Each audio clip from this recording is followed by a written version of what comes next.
Assalamualaikum Pak Fasil, Pak Haji. Waalaikumsalam Ibu.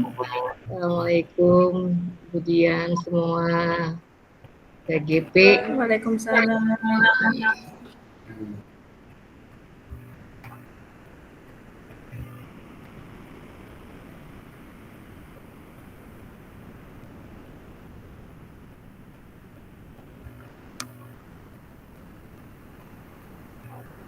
Gimana Bapak Ibu sudah masuk semuanya nih? Seharusnya 14 orang.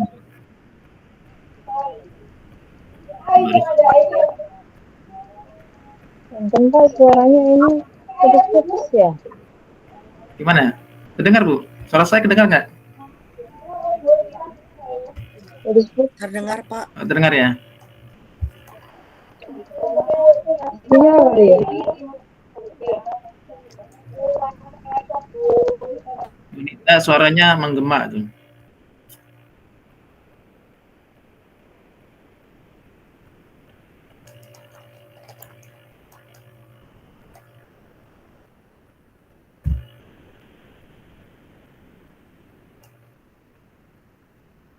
Baik Bapak Ibu, kayaknya sudah cukup yang hadir ya.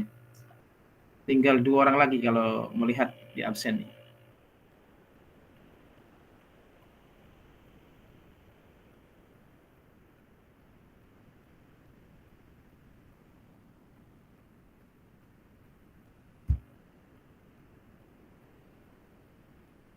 Gimana Bu Nunung, anggotanya sudah masuk semua?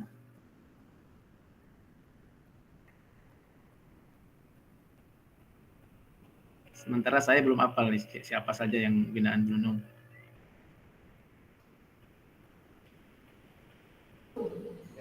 Saya kurang 1 Pak, kurang Bu Ilya. Ilya. Apa agak dicapri coba, takutnya lupa gitu. Kalau di dalam perjalanan. Sebentar ya. Saya hubungi dulu Pak. Oh, yes ya. Adik. Masuk dulu sih.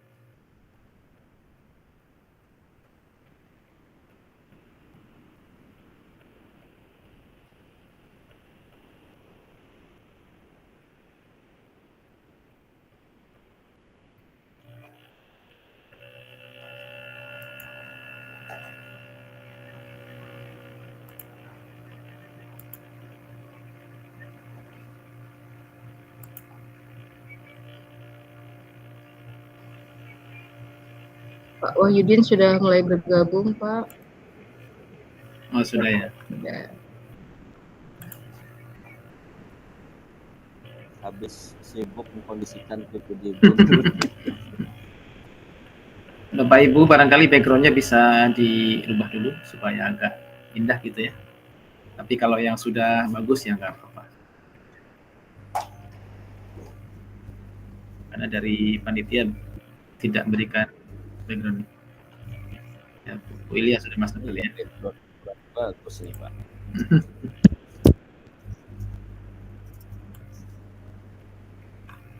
Sudah lengkap ya Bapak Ibu? Oh, Bu Ilyatun Naurah sudah bergabung. Sudah lengkap Pak, alhamdulillah. Baik, Bapak Ibu sekalian, alhamdulillah sudah masuk semua. Kita mulai saja Bapak Ibu ya. Bismillahirrahmanirrahim. Assalamualaikum warahmatullahi wabarakatuh. Waalaikumsalam. Warahmatullahi wabarakatuh. Nahmaduhu wa nasta'inuhu wa nastaghfiruh wa na'udzu billahi min syururi anfusina min sayyiati a'malina may yahdihillahu fala mudhillalah wa may yudhlil fala hadiyalah. Ba'du, yang saya hormati, hari ini pembuka ya. Ini akunnya akun punya admin Handoko ya. Terima kasih Pak Han. Kemudian yang saya hormati pula kedua Ibu PP kita yang akan mendampingi teman-teman di lokakarya dan pendampingan individu nanti. Dan alhamdulillah hari ini hadir menemani kita. Dan tak lupa kepada teman-teman calon guru penggerak angkatan ke-11 kelas 15 Saya berdoa mudah-mudahan selalu diberikan kesehatan, karena dengan kesehatan Bapak Ibu bisa melakukan apapun itu ya. Puji syukur kita panjatkan kepada Allah Subhanahu wa taala. Shalawat wassalam kita limpahkan kepada junjungan Nabi kita Nabi besar Muhammad sallallahu alaihi wasallam. Kita sampaikan pula kepada keluarganya, para sahabatnya, para pengikutnya, termasuk kita semua sebagai umatnya. Mudah-mudahan kita semua mendapat syafatul udmanya nanti di akhir zaman. Bapak Ibu sekalian, yang saya banggakan hari ini kita bismillah ya. Bismillah memulai belajar ini pertemuan virtual pertama ini. Bapak Ibu, alhamdulillah juga masuknya tepat waktu, dan walaupun ada beberapa yang belum tepat waktu karena sistemnya, yang barangkali menghambat. Oleh karena itu saya sengaja memberikan warning supaya 15 menit sebelum acara dimulai sudah dipersiapkan, karena memang banyak kendala dari listrik, dari laptop, dari jaringan internet gitu ya. Karena itu mohon disiapkan. Bapak sekalian, setelah Bapak Ibu kemarin belajar mandiri ya selama sehari, kemarin 2 sub bagian sudah kita lalui. Namun sebelumnya Bapak Ibu sekalian, sebelum kita belajar, marilah kita awali pertemuan ini dengan bersama-sama membaca basmalah. Bismillahirrahmanirrahim. Bapak Ibu, gimana kabarnya kemarin setelah belajar mandiri? Baik, Pak. Luar biasa, Pak. Luar biasa ya. Ya, yang namanya belajar orang dewasa harus begitu, tidak boleh disuapin ya. Harus kalau istilah makan ya, tinggal sediakannya makanannya, makan sendiri gitu. Mana yang enak, mana yang nggak enak, nanti kan bisa dipilah-pilih sendiri. Dan setiap individu pembelajar itu seleranya berbeda-beda. Oleh karena itu selera yang berbeda-beda itu kita akan racik nanti dalam diskusi ini supaya lebih nikmat dicernanya begitu ya. Baik Bapak Ibu sekalian, sebelumnya saya akan Assalamualaikum Bapak. Waalaikumsalam. Ada apa Bu? Ini Bu Lela terkendala untuk masuk di Jinet. Iya. Di situ katanya tidak bisa masuk di link yang ada di LMS gitu Pak. Dan tadi nelfon saya. Oh. Di LMS kalau nggak bisa masuk dengan laptop, suruh di ini ya Bu, diulang, tutup lagi, diulang lagi, gitu ya. Kalau nanti nggak bisa pakai HP saja. Ya. Ini Bu Riana kok ini suaranya menggema ini, pakai headset ya? Iya Pak. Ya kalau bisa nanti di ini saja, dicopot saja headsetnya supaya jelas ya.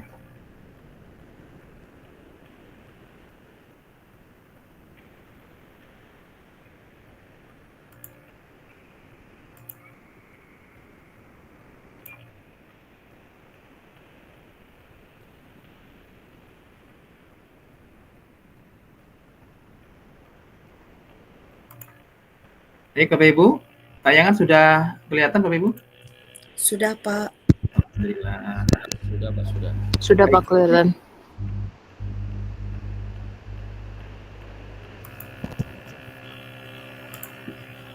Baik Bapak Ibu sekalian, hari ini kita akan berdiskusi tentang eksplorasi konsep yang Bapak Ibu kemarin sudah baca dan sampai hari ini pula barangkali finishing untuk baca ya, tentang refleksi kritis tentang pemikiran Ki Hajar Dewantara ya.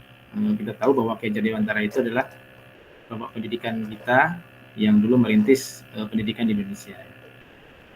Oke. Selanjutnya Bapak Ibu, sebelumnya perkenalan dulu supaya kalau pengen ngobrol tentang saya sebenarnya lebih banyak. Nama lengkapnya saya Pak Saifullah dengan gelar S1 S2. Kemarin saya belum kenalkan, saya S2-nya sebenarnya di Untirta Bapak Ibu, dekat ya. Karena dulu waktu mau melanjutkan di UIN lagi, waktu itu kepala dinas tidak menyetujui dan tidak mengizinkan. Tanggal lahir Serang 7 April 1977. Serangnya sebenarnya Cilegon ini Serang. Dulu waktu itu masih kota administrasi Cilegon, cuman ya harus Serang gitu. NIP-nya mungkin NIP saya hampir sama dengan Bu Nunung ya. Iya Bu Nunung ya, 2008 ya. Kemudian jabatan sekarang penilik PAUD, makanya kalau bicara TK ya saya juga terkenal juga pendidikan di TK gitu. Kemudian K3P-nya ini apa? Kesetaraan, keaksaraan, kursus dan pelatihan Bapak Ibu. Jadi saya peniliknya itu bidangnya di Dinas Pendidikan dan Kebudayaan Kabupaten Serang. Kemudian pendidikan tinggi saya D2 di IAIN Sunan Gunung Jati, Bandung, lulus 2001. S1 UIN Sarjudaitua Jakarta 2003 lulus Bapak Ibu. Kemudian melanjutkan lagi ke S2 PPS Untirta, jurusannya Teknologi Pembelajaran. Waktu itu baru buka jadi langsung masuk ya, 2 tahun kemudian lulus. Dan alhamdulillah Bapak Ibu, saya dari D2, S1 dan S2 alhamdulillah semuanya ya 70%-nya saya beasiswa. Termasuk yang S2 juga dapat beasiswa alhamdulillah. S1 dari semester 3 sampai selesai. D2 beasiswa full dari awal sampai akhir. Kemudian pengalaman pendidikan di Guru Penggerak, saya mengawali di Guru Penggerak adalah pengajaran praktik di PGP Angkatan 4 Kabupaten Serang. Kemudian di fasilitator Angkatan 8 kemarin saya tawarin, waktu itu saya mengundurkan diri karena saya harus berangkat untuk melaksanakan ibadah haji. Akhirnya saya dimasukin lagi ke Angkatan 9. Halo Bapak Ibu, jelas suara saya Bu? Jelas Pak. Jelas Pak, jelas. Maksudnya semua angkatan gitu ya. Jelas. Bapak Ibu ya jangan lupa ya kopinya disiapkan, snacknya disiapkan, gitu. Ya tidur nanti. Kemudian kegiatan pendidikan yang lain, saya juga di Guru Pamong di PPG dalam jabatan Untirta sejak bergabung sejak 2020 sampai sekarang. Kemudian posisi instruktur di PPG Prajabatan. Jadi istilah di Prajabatan itu ada istilah instruktur dari 2001 sampai dengan sekarang di Untirta juga. Kemudian asesor UKKJ, jabatan fungsional pengawas madya ke pengawas utama di Kemendikbudristek, tapi tidak setiap saat Bapak ya, tidak setiap bulan saya kerjanya. Jadi kalau ada program kenaikan pangkat pengawas dari madya ke utama baru saya dipanggil begitu. Kemudian tim pelatih di Pusdiklatcam Kabupaten Serang sejak 2016 sampai dengan sekarang. Itu di bidang pendidikannya. Kemudian di organisasi, sebenarnya kalau organisasi banyak ya, cuman yang agak berkaitan dengan pendidikan barangkali saya di Dewan Kehormatan Alumni Kapal Penuh Nusantara di Kemenpora. Kalau jadi Dewan Kehormatannya sejak tahun 2022. Dewan Pembina di Alumni Kapal Nusantara di Provinsi Banten itu tahun 2000, dari mulai 2006 sampai dengan sekarang masih. Hanya kalau seleksi-seleksi kepemudaan untuk tingkat nasional saya pasti dilibatkan. Kemudian sekarang menjabat sebagai Sekretaris APKS PGRI Kabupaten Serang, juga Sekretaris Ikatan Penilik Indonesia atau IPI Kabupaten Serang, dan Mapinsa Kabahari Kuarda Banten yang bermarkas di Markas Komando Lanal Banten yang ada di Merak, Papua. Itu barangkali perkenalan sekelumit perkenalan tentang kehidupan keseharian saya barangkali dan riwayat pendidikan saya juga. Nah, sekarang alamat yang belum ada ini. Alamat saya adalah di Kampung Sumur Bandung, RT 0101, Kecamatan Jayanti, Kabupaten Tangerang. Aktivitas di Kabupaten Serang, tinggal di Tangerang, riwayat hidup banyakkan di Cilegon, Bapak Ibu. Begitu. Jadi 3 kabupaten kota saya biasa menjelma. Bapak Ibu sekalian, di modul 1 ini Bapak Ibu akan saya minta untuk merefleksikan tentang filosofi pendidikan Indonesia Ki Hajar Dewantara. Sesi pembelajarannya adalah forum diskusi Bapak Ibu. Nanti kita akan lihat. Kemudian jumlah jamnya 2 jam kali 45 menit Bapak Ibu ya, jadi 1,5 jam sebenarnya kalau dikalkulasi.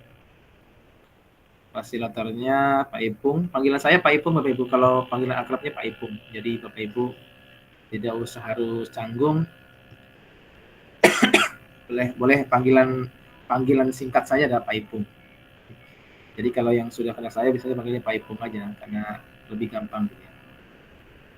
Kemudian kompetensi yang dituju yang pertama adalah guru penggerak diharapkan memahami peran dan alasan menjadi pemimpin pembelajaran.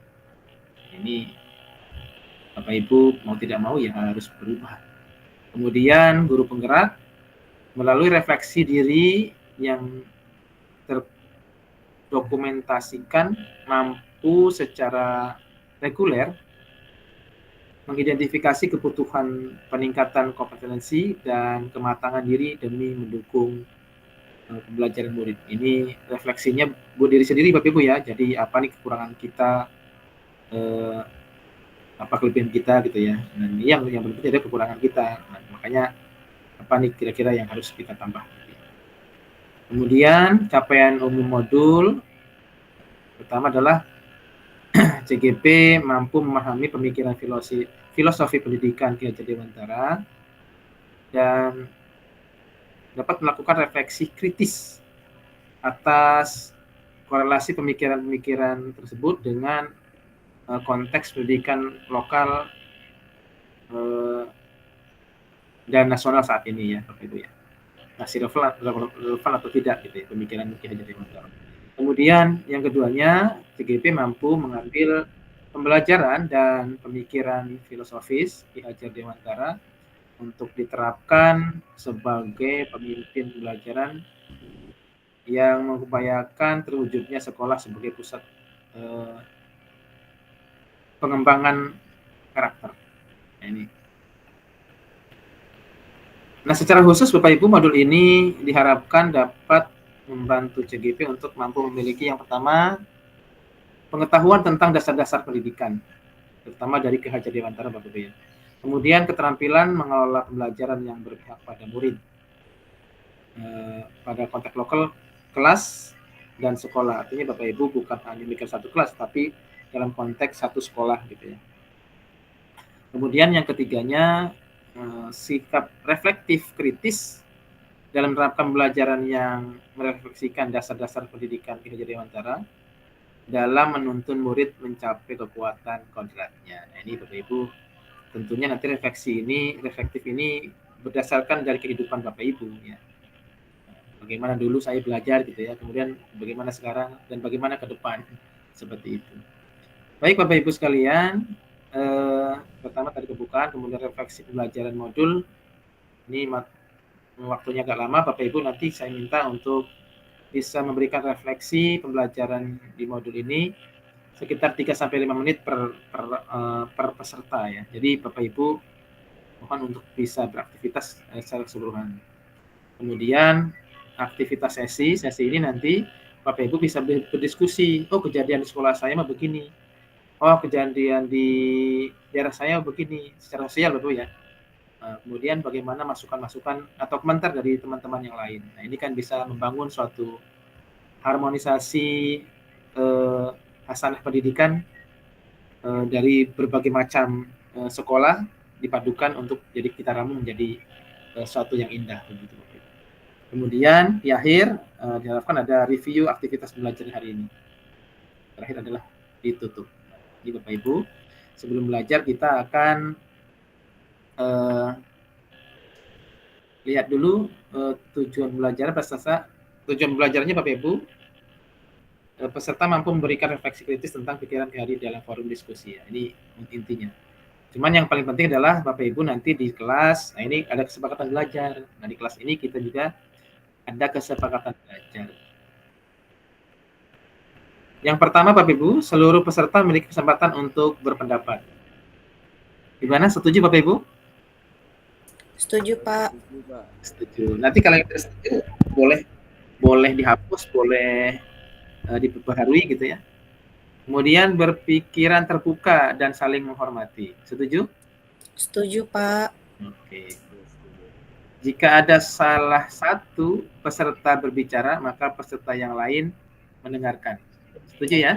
Setuju, Pak. Jadi kita akan gunakan raise hand nanti. Berpendapat setelah dipersilakan melalui raise hand. Jadi Bapak Ibu nanti tidak usah ngomong, raise hand aja, nanti kan dipersilakan. Siapa yang duluan itu yang akan dipersilakan. Setuju Bapak Ibu? Setuju, Bapak. Setuju, Pak. Oke. Yang kelimanya, berpartisipasi penuh. Dari mulai penyalaan kamera gitu ya, sampai dengan berpendapat dan juga menanggapi pendapat orang lain ya. Berpartisipasi penuh. Dari awal sampai akhir Bapak Ibu ya. Jadi harapan Bapak Ibu tidak ada sesi tambahan atau mencabang begitu ya. Harapan tidak bercabang. Kemudian mengikuti sesi kelas dengan perasaan yang gembira. Bapak Ibu kalau nggak gembira ya gimana ya? Jadi jangan tertekan Bapak Ibu ya. Kalau mau ngopi ya sambil ngopi. Gitu. Kan saya dari awal sudah saya katakan bahwa Bapak Ibu silakan sesi ini tidak terlalu kaku ya Bapak Ibu ya, supaya Bapak Ibu tidak terlalu tegang. Dan memang waktu-waktu jam segini misalnya kan ngantuk-ngantuk ya nih, enak tidur nih, apalagi diceramain gitu ya, makanya diskusi supaya tidak ngantuk. Kemudian senantiasa on cam jika terkendala sinyal diberitahukan melalui kolom chat. Nah, jadi kalau Bapak Ibu saya mau belakang gitu ya, ditutup dulu atau sinyalnya kurang gitu ya, silakan Bapak Ibu beritahu di kolom chat. Bapak Ibu ada tambahan barangkali aturan kelasnya? Sudah cukup, Pak. Sudah cukup ya. Biasanya kalau bapak-bapak ada yang merokok gitu ya. Biasanya kalau memang santri kan merokoknya berat gitu. Tapi insya Allah kalau Ustadz kayaknya nggak ngerokok kalau di sesi ini. Baik Bapak Ibu, ini pertanyaan pemantiknya Bapak Ibu. Ya, ini tentunya sudah Bapak Ibu telaah di awal. Yang pertama, apa makna kata menuntun dalam proses pendidikan anak bagi saya? Artinya pendapatnya silakan Bapak Ibu ya, pendapatnya masing-masing. Kan menurut dirinya masing-masing kan. Kemudian yang kedua, bagaimana kata menuntun ini saya maknai dalam konteks sosial budaya daerah saya. Artinya mungkin konteks sosial budaya di kampung kita dengan kampung teman-teman sebelah berbeda ya. Kehidupan pembiasaan di sekolah saya dengan sekolah Bapak Ibu berbeda. Bisa saja nanti dikomparasi gitu ya. Kemudian apa yang dapat saya lakukan untuk wujudkan pendidikan anak yang relevan dengan konteks sosial budaya di daerah saya. Nah, itu nanti gunanya diskusi itu nanti di situ. Jadi Bapak Ibu curhat saja yang terjadi di rumah, yang terjadi di sekolah, yang terjadi di masyarakat gitu ya. Atau fenomena-fenomena yang agak ganjil menurut versi pendidikan, mungkin bisa didiskusikan dan dapat masukan dari teman-teman yang lain. Kemudian, mengapa pendidikan murid atau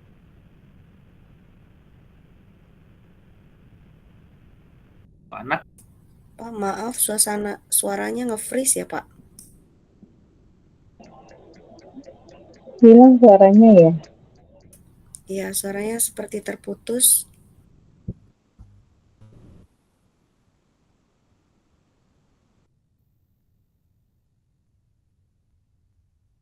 Ini selalu terjadi perdebatan dalam diskusi awal biasanya.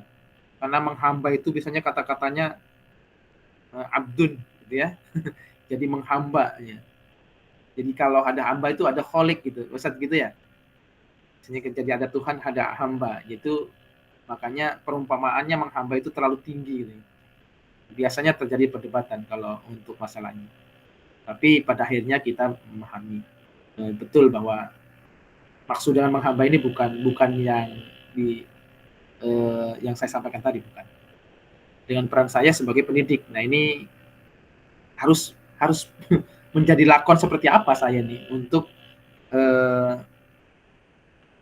merelevansi pendidikan yang berhamba pada anak itu tadi. Itu barangkali Bapak Ibu masing-masing silakan direfleksikan oleh Bapak Ibu sesuai dengan pertanyaan pemantik ini. Bapak Ibu, ini mind map substansi modulnya. Di modul ini ada beberapa pembahasan. Yang pertama, potret pendidikan Indonesia sejak zaman kolonial sampai dengan masa kini. Kemarin sudah Bapak Ibu baca dan ada videonya.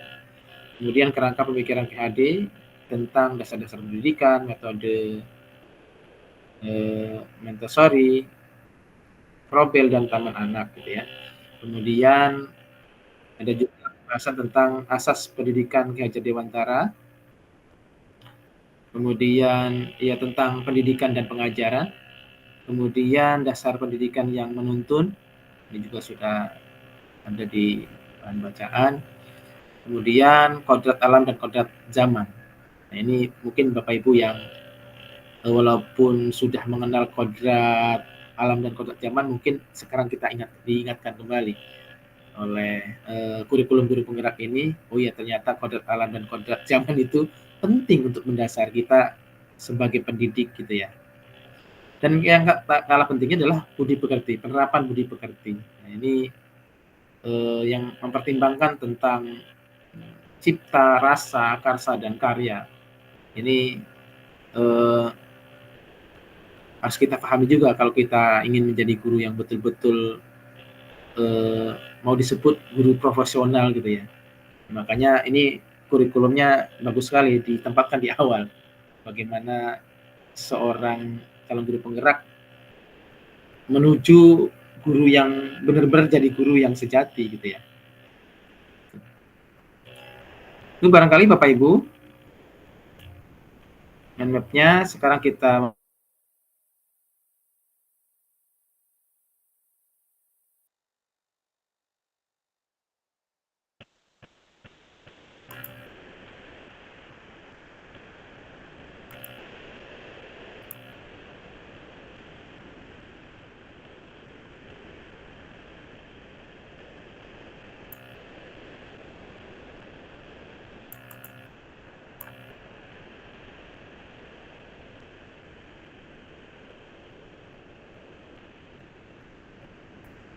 baik Bapak Ibu sekalian,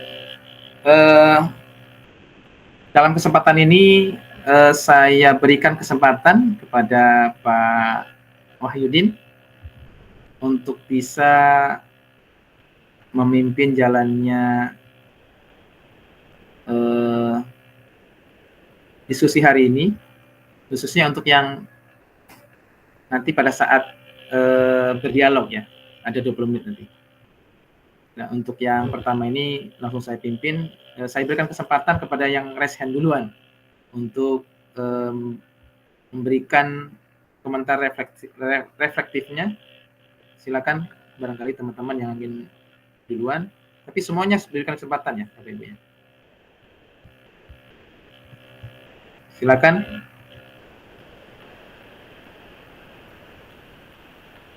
Di refleksi nanti Bapak Ibu memberikan refleksi tentang apa yang telah Bapak Ibu pelajari ya, tentang Bapak Ibu pelajari di modul yang pertama yang kemarin. Silakan Bapak Ibu, siapa yang mau duluan?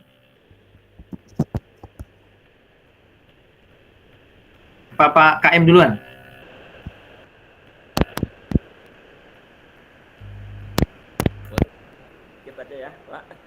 Oke, silakan. Biasakan pakai resen, sudah bisa Bapak Ibu, resennya bisa belum? Ya dicoba. Nah, coba Pak. Oh, iya kan, sudah bisa kan? Oke, kalau ngelihat dari urutan, Bu Riana dulu ya. Nanti setelah itu Pak Wahyu. Ibaratkan malah jadi resen beneran. Oh, di sini urutannya Bu Elnani dulu. Oke, Elnani, Pak Wahyudin, Bu Riana, dan Bu Gita. Selanjutnya nanti nyusul Bapak Ibu ya. Oke, Bu Elnani silakan. Diberikan waktu kurang lebih 3-4 menit lah. Karena kalau kebanyakan nggak bagian nanti. Ya, terima kasih Bapak atas waktunya. Ya, saya ingin menanggapi di pertanyaan yang pertama, apa makna kata menuntun dalam proses pendidikan bagi pendidikan anak bagi saya?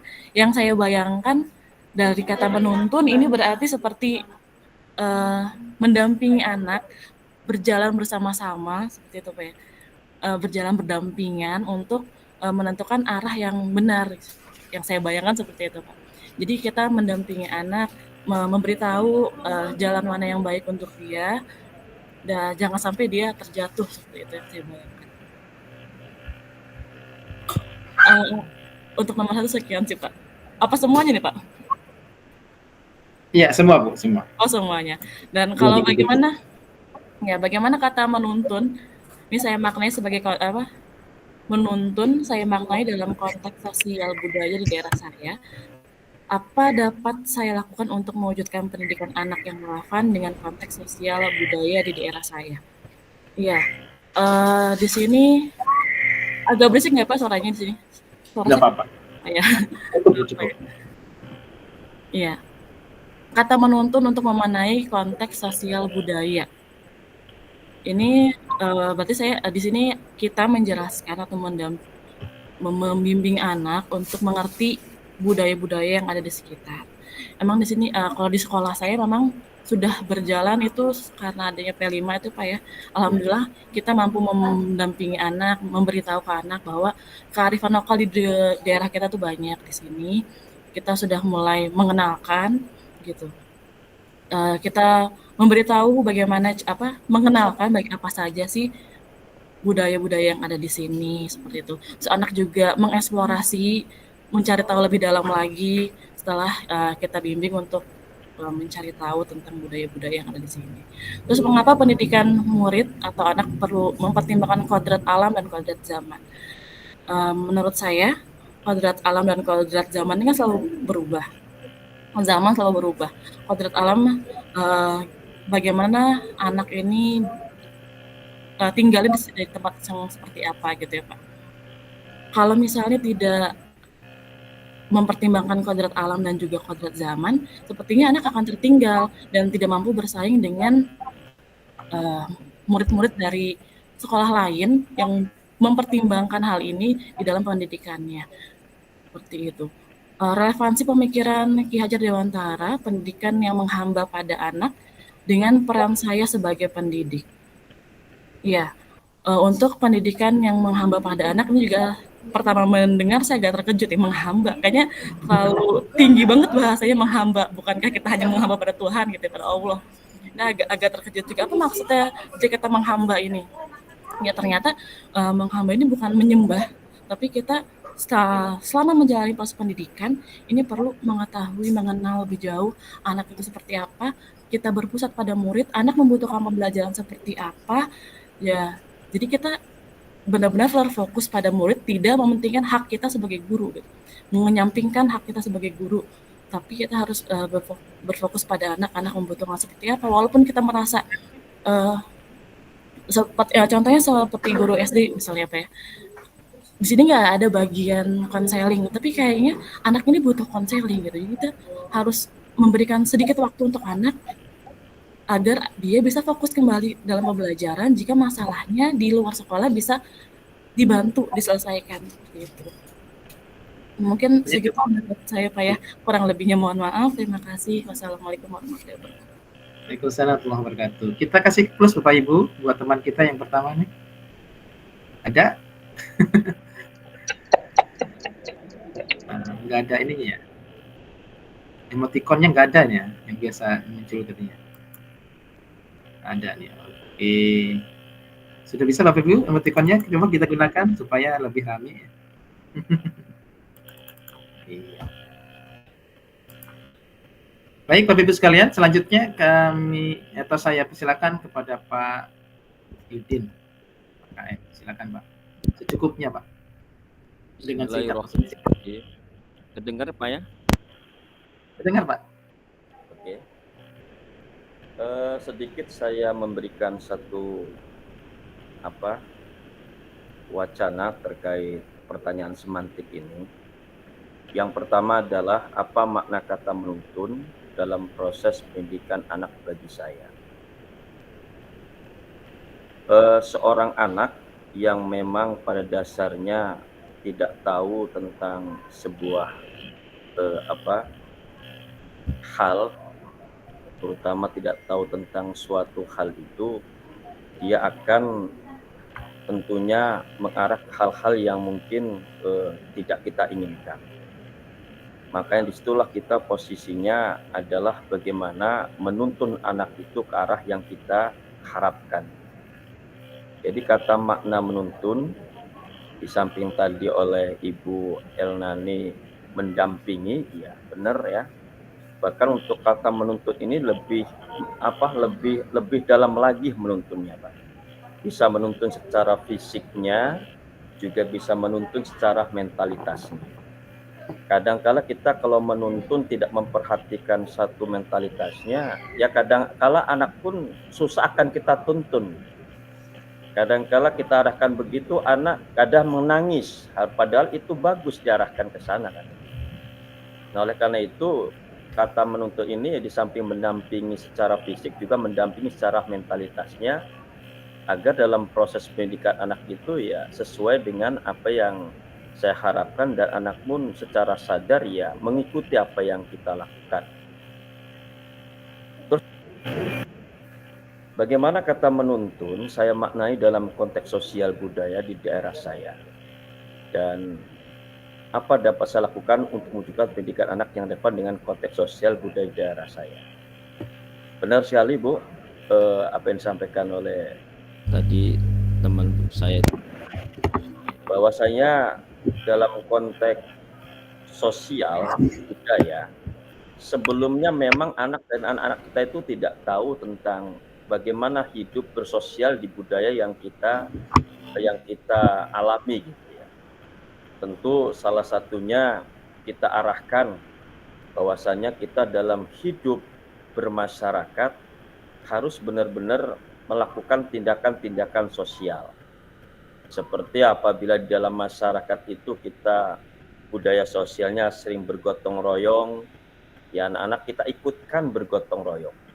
Karena nilai daripada bergotong royong ini secara sosial akan berdampak kepada mentalitas seorang anak supaya memang mempunyai satu kepekaan sosial.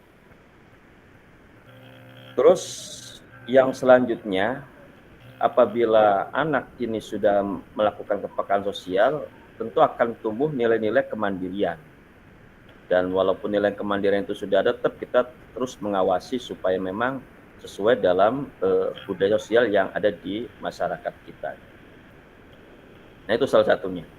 Yang ketiga, mengapa pendidikan anak ini perlu mempertimbangkan kodrat alam dan kodrat zaman? Pada dasarnya memang kodrat alam secara natural, memang seorang anak ini tumbuh secara naturalnya. Karena memang anak ini mempunyai satu karakteristik yang tentunya akan berbeda-beda dan kita pun harus mampu menyesuaikan dengan kodrat anak-anak ini. Harus memaksakan kehendak mengikuti keadaan seperti saya gitu, sedangkan anak alamiahnya seperti itu kan. Terus mengenai masalah kodrat zaman, karena zaman kita ini terlalu berubah, tentu pandangan itu banyak sekali masukan-masukan tidak kadang tidak sama dengan kita. Contoh pernah arahkan Perbandingan kamu itu kalau jadi harus begini, tua kadang jawabannya zaman dulu. seperti itu gambaran anak ketika diarahkan. Padahal ya itu Menyesuaikan zamannya sekarang ini memang dengan pengaruh-pengaruh yang mungkin kita harus pelan-pelan menyesuaikan agar memang kodrat alamiah anak ini secara bisa kembali kan terhadap perkembangan dan zaman yang cantik. Suaranya agak ini Pak, jelas. kurang, Pak, ya. Headsetnya mungkin saya copot aja. Ya, Sudah jelas Pak ya? headsetnya agak ya oke, bagus. Sudah jelas Pak ya? Jelas Pak. Oke. Yang terakhir, apa relevansi pemikiran Ki Hajar Dewantara bahwasanya pendidikan itu harus benar-benar berhamba pada anak? Benar Pak? Memang kita secara dasar gitu, kalau ingin ada satu fokusan terhadap pendidikan atau perubahan pendidikan ke arah anak, itu memang kita harus berfokus. Dalam arti berfokus ini dalam konteksnya memang benar-benar serius ya. Kalau dikatakan serius memang ada keterkaitan menghamba pada anak tersebut. Nah di sini ya relevansi pemikiran KHD itu salah satunya ya memberikan satu dorongan atau motivasi baik dari dalam ataupun dari luar. Dan ini benar-benar ya kita secara ikhlas dan sabar benar-benar harus berfokus pada anak. Jangan sampai ada pemikiran yang hanya menggugurkan kewajiban sebagai seorang guru. Bagaimana caranya kita itu benar-benar menuntun dalam konteks benar-benar serius mendampingi anak sampai kepada tujuan yang kita harapkan. Itu mungkin makna dari kata menghamba pada anak. Bahkan sampai titik terdalamnya dia tahu terkait mengenai perkembangan anak.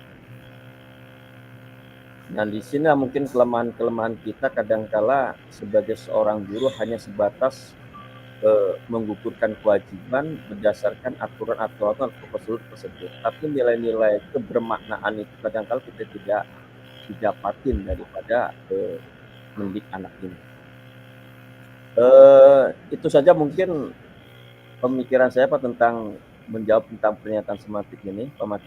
Mudah-mudahan ya bisa jadi timbangan yang lain lah. Itu aja, sekian. Assalamualaikum warahmatullahi wabarakatuh. Waalaikumsalam warahmatullahi wabarakatuh. Kita kasih push dulu Bapak Ibu dengan emotikonnya. Baik Bapak Ibu sekalian, supaya yang lain kebagian, ini antrian berikutnya Nuriana ya, tolong singkat saja barangkali Bapak Ibu. 3 menit barangkali cukup ya, karena yang lain pengen juga mengungkapkan. Dan dipilih dari 4 poin itu bisa yang lebih penting yang mana. Silakan. Ya. Bismillahirrahmanirrahim. Izin menjawab dan menanggapi Bapak. Di sini yang pertama, apa makna kata menuntun dan dalam proses pendidikan bagi anak bagi saya? Menuntun itu kita beriringan bersama oleh peserta didik dalam mencapai tujuan yang diinginkan. Di sini dalam konteks pendidikan kita mengarahkan anak-anak kita untuk mencapai tujuan yang sudah ditentukan. Gitu. Kemudian di sini juga yang kedua, bagaimana kata menuntun saya maknai dalam konteks sosial budaya di daerah saya. Kebetulan di daerah saya itu Pak banyak sekali, bukan banyak, hampir sebagian besar anak-anak di SD itu di lingkungannya masih berkata kasar gitu, dalam berbicara itu omongannya kasar gitu. Nah, mungkin di sini yang saya dapat lakukan dengan relevansi dengan konteks sosial dan budaya dari saya, kebetulan di sekolah saya itu menerapkan namanya 4S, namanya ASAR, 4S AR. Di situ ada salam, santun, sapa, nah kemudian R-nya ramah, resik. Nah, di situ kami terapkan budaya positif dengan relevansi supaya anak-anak yang bersekolah di sini bisa menerapkan di lingkungan sekitar, yang khususnya di lingkungan saya mungkin yang tempat tinggalnya dekat rumah ataupun di tempat tinggal mereka. Jadi membawa dampak positif gitu bagi lingkungan sekitarnya. Kemudian yang ketiga, mengapa pendidikan murid perlu dipertimbangkan kodrat alam dan kodrat zamannya. Anak itu kita tahu ya Pak, tinggal di lingkungan yang berbeda-beda, di mana kodrat alam ini harus kita arahkan supaya tidak salah arah anak-anak didik kita. Kemudian untuk kodrat zaman seperti yang kita tahu di sekarang yaitu abad 21, anak-anak dituntun untuk perkembangan zaman yang sangat pesat di era digital ini. Kalau kita sendiri sebagai pendidik tidak mau untuk terus belajar, memperbaiki diri, mengasah kemampuan untuk seiring berjalannya dengan peserta didik untuk terus belajar, nanti kita akan tertinggal oleh anak-anak didik kita gitu. Kemudian yang keempat, apa relevansi pemikiran Ki Hajar Dewantara, pendidikan yang berhamba pada anak dengan peran saya sebagai pendidik? Menurut saya pendidikan yang berhamba pada anak yaitu memenuhi kebutuhan belajar anak supaya berjalan lebih efektif dan efisien. Bagaimana caranya gitu ya? Mungkin peran saya sebagai pendidik yaitu dengan mengkesinambungankan antara cipta yang seperti Bapak katakan tadi, cipta, karsa, dan cipta, rasa, dan karsa, di mana ada pikiran kita, hati kita, dan kemauan kita untuk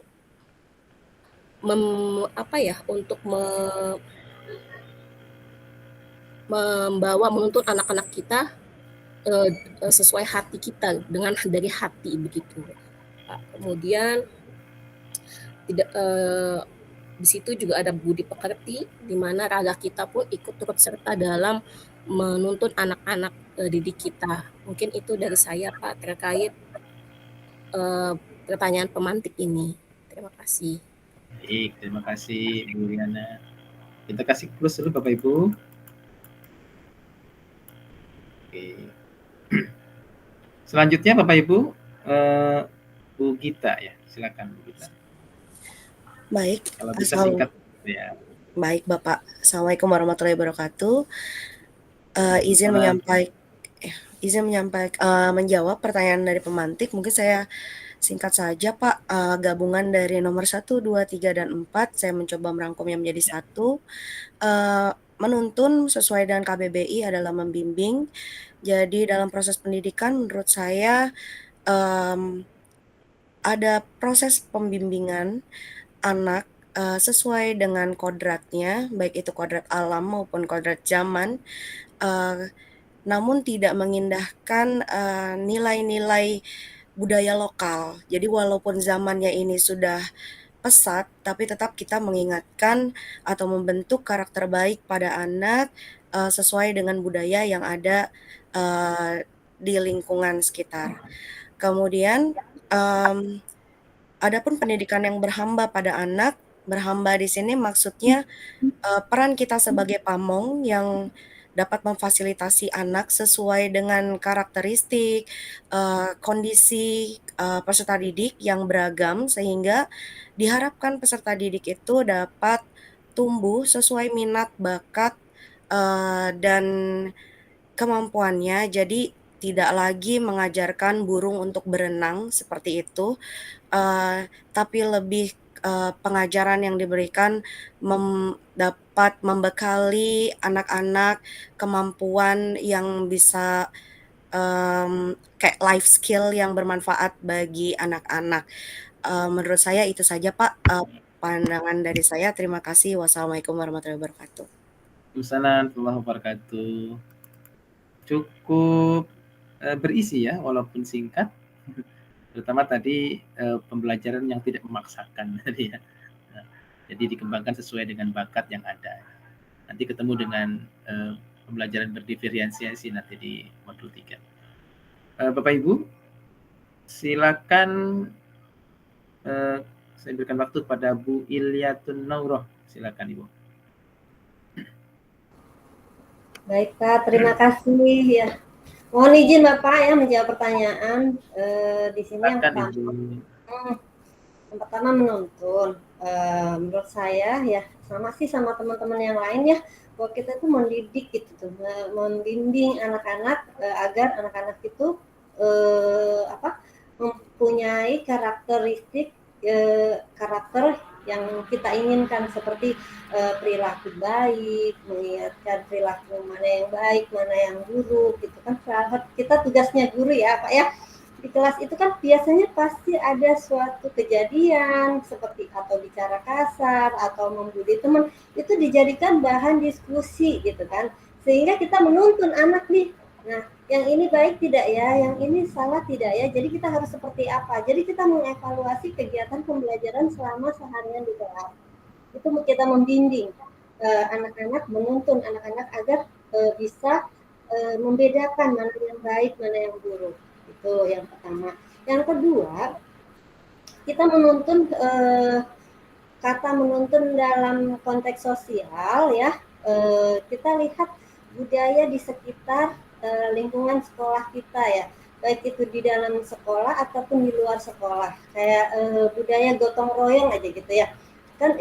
Kalau di desa, kebetulan di Kepenilan itu lingkungannya kampung atau ini ya Pak ya, jadi emang agak sedikit ke kota juga sih, antara kampung dan kota gitu. Jadi emang di situ kan lingkungan budayanya masih ada gotong royong gitu ya, dan itu diterapkan di sekolah gitu. Pembelajaran gotong royong, pembelajaran kerjasama itu kita ambil gitu ya dari konteks sosial. Jadi sebenarnya di dalam gotong royong itu kan kita kaitkan dengan budaya yang ada di lingkungan itu, seperti kemarin kayak pembelajaran P5 ya Pak ya, ada kearifan lokal, sama dengan Ibu yang tadi punten Ibu ya, ada pembelajaran kearifan lokal, kita mengenal budaya panjang mulut. Di situ juga orang-orangnya masyarakat bergotong royong, si anak tuh dapat pembelajaran dari situ, bagaimana bisa bekerja sama, bergotong royong dalam suatu lingkungan masyarakat, baik di dalam lingkungan di kelas, lingkungan di sekolah, ataupun di lingkungan masyarakat. Jadi anak-anak tuh belajar tuh dari budaya yang ada di daerah tempat tinggal anak-anak.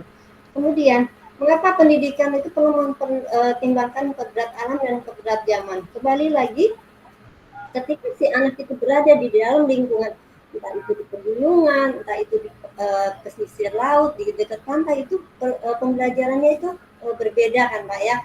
Jadi bagaimana kita memberikan pembelajaran. Jadi kalau kebetulan di lingkungan Kepenilan ini kita ada lingkungan, misal pembelajaran dekat rumah sakit, dekat pasar, pusat perbelanjaan, di situ anak dikenalkan gitu ya, jadi bahan pembelajaran. Kemudian kalau untuk kodrat zaman, tentunya pembelajaran zaman dulu dengan pembelajaran zaman sekarang itu sangat-sangat jauh berbeda, jauh sekali ya, apalagi perkembangan teknologi yang semakin pesat, dan itu anak-anak itu butuh yang namanya tembok, atau yang bisa anak-anak tuh jangan sampai kebablasan menggunakan teknologinya gitu. Jadi ada di rem gitu ya. Memang sih orang tua murid bilang, Bu, cuma waktunya dibatasi untuk main game, untuk main HP seperti itu. Tetap aja memang namanya ya, kalau kebablasan tuh agak susah juga, dan itu memberikan pengertian ke anak-anak bahwa ada dampak positif, ada dampak negatifnya, itu perlu kita kenalkan. Itu zaman sekarang ya Pak ya. Kemudian anak yang pendidikan berhamba pada anak ya. Kita itu benar-benar sebagai pendidik harus sangat-sangat mengenal karakteristik anak ya, baik itu kelemahan, kelebihan, baik itu bakat, minat, itu dari kita harus benar-benar mengenal anak gitu, sehingga proses pembelajaran juga menyesuaikan dengan karakteristik anak. Anak yang misal ada anak yang penakut gitu ya, oh berarti kita harus dengan cara lembut, bicaranya lembut gitu. Ketika ada anak yang terlalu berani gitu kan, oh berarti kita harus memberi ketegasan kayak gitu sih Pak. Jadi kita tuh menyesuaikan apa yang kita lakukan ke anak-anak itu menyesuaikan dengan karakteristik anak. Jadi selain itu juga kita pembelajaran di kelas juga dipusatkan kepada anak juga. Jadi sesuai dengan gaya belajar anak. Itu saja mungkin Pak. Terima kasih ya. Oke, terima kasih Bu Ilya. Kita kasih plus dulu Bapak Ibu. Rupanya Bu Ilya ini banyak pengalamannya di anak kecil ya. Dulu pernah di TK atau di PAUD Bu ya? Dulu di PAUD dan TK Pak. TK. Jadi memang sudah luar biasa mendalami tentang psikis anak-anak ya. Kalau fisik kan biasa. Tapi psikis ini agak berbeda mungkin. Baik teman-teman, yang belum nanti silakan raise hand. Selanjutnya kami berikan waktu kepada Pak Ustadz Muhammad Safatullah. Silakan.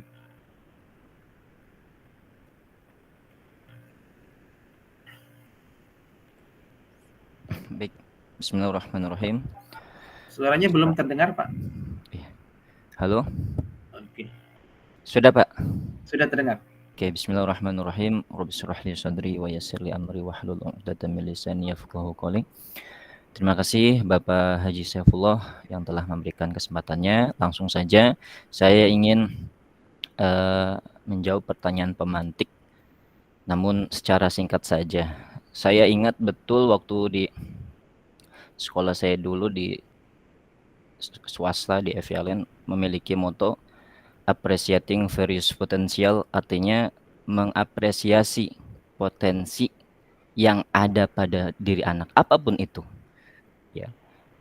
Berkaitan dengan menuntun, jadi kita sebagai guru, sebagai fasilitator menuntun potensi apapun yang ada di dalam anak, baik itu kodrat alam, bakat maupun minatnya, maupun kodrat zamannya nanti ketika si anak dipersiapkan untuk menghadapi perkembangan teknologinya. Jadi antara kodrat alam dan kodrat zaman itu kita sebisa mungkin membimbing potensi yang ada di diri anak tersebut.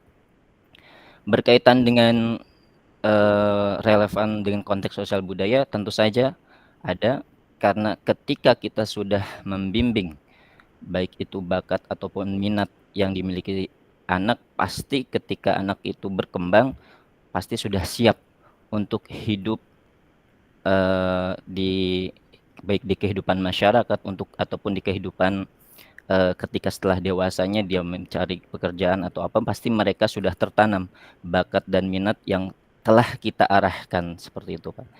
Terus untuk relevansinya menurut Ki Hajar Dewantara, pendidikan yang berhamba pada anak, ya betul saja, betul, karena kita sebagai guru kita harus melayani gitu kan, atau kita mengarahkan, karena pembelajaran itu student center, artinya berpusat pada anak, bukan teacher center atau bukan berpusat pada guru.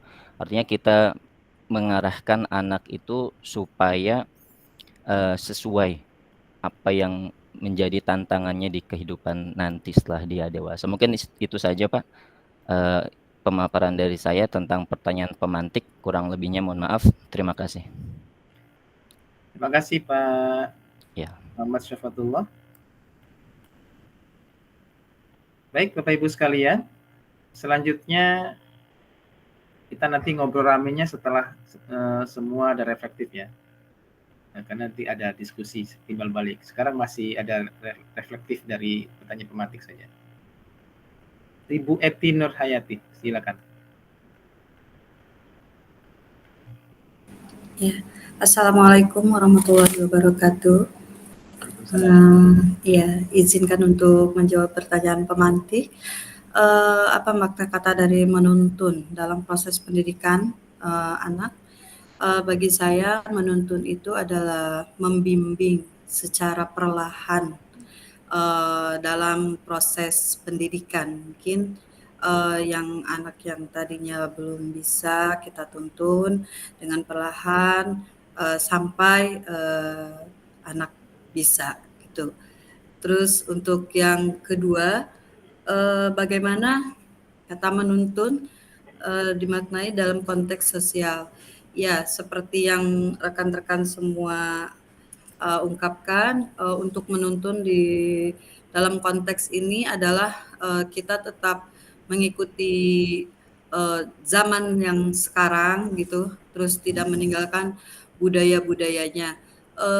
Dan juga untuk seperti dalam konteks sosial ini, anak-anak diajarkan di dalam gotong royong ya, saling menghormati antar teman seperti itu. Dan relevansinya adalah, relevansinya mungkin guru itu dianggap sebagai sumber pengetahuan, pembimbing mungkin ya, hingga kita sebagai guru harus benar-benar membantu siswa mencapai hingga sampai sebaik-baiknya gitu. Cukup itu aja Pak. Assalamualaikum warahmatullahi wabarakatuh. Waalaikumsalam warahmatullahi wabarakatuh. Ya. Terima kasih Bu Eti, sampai nangis Bu Eti. Iya, kena sambal Pak. Kena sambal maksudnya. Sambil masak Bu ya? Sambil makan Pak. Sambil makan, iya silakan. Belum sempat makan siang. Iya, jangan sampai masuk angin gara-gara Iya. Baik, selanjutnya saya berikan kesempatan kepada Bu Sri di Bulan Purnamasari. Monggo silakan. Ya, bismillahirrahmanirrahim. Assalamualaikum warahmatullahi wabarakatuh. Saya izin Bapak Ibu ingin menjawab pertanyaan pemantik misalnya secara singkat dan untuk yang pertama, apa makna kata menuntun dalam proses pendidikan anak bagi saya? Ini menuntun sama seperti teman-teman yang lain sudah dipaparkan, menuntun adalah membimbing. Ini sedikit bercerita waktu saya masih dulu mengajar di SMP 8 Pak. Nah di SMP 8 itu banyak peserta didiknya yang dimana lingkungannya itu masih lingkungan yang kurang minat untuk sekolahnya kurang, dan dari lingkungan keluarganya sulit, dan itu banyak mayoritas siswanya banyak yang belum bisa membaca, menulis. Nah, itu di situ menjadi tantangan saya untuk bisa menuntun dan membimbing peserta didik yang ada di sekolah sampai Negeri 8 tersebut. Lalu yang kedua, bagaimana kata menuntun saya maknai dalam konteks sosial budaya di daerah saya, dan apa dapat saya lakukan untuk mewujudkan pendidikan anak yang relevan dengan konteks sosial budaya di daerah saya. Ya seperti yang tadi sudah saya paparkan, menuntun dalam konteks sosial budaya ya, jadi anak-anak di SMP 8 itu masih sangat kurang dalam menulisnya, membacanya dan menulisnya, karena emang budayanya di sana kurang, masih sangat minim untuk membaca dan menulisnya. Terus yang ketiga, mengapa pendidikan murid anak perlu mempertimbangkan kodrat alam dan kodrat zaman? Ya, untuk di SMP 8 itu anak-anaknya lebih kepada kreativitas kodrat alamnya. Jadi ketika ada pembelajaran yang setiap hari Jumat menunjukkan kreativitas atau apa, anak-anaknya itu antusias karena dia bisa membuat sapu dari sapu lidi, terus bisa membuat sebuah kerajinan yang dari alam dibandingkan dengan kodrat zamannya Pak, karena situasi di sana, lokasinya, sekolahnya emang untuk sinyal aja susah gitu Pak, untuk sinyal. Jadi untuk kodrat zamannya untuk di sekolah lokasi di sekolah SMP 8 tersebut masih kurang lebih kepada ke kodrat alamnya.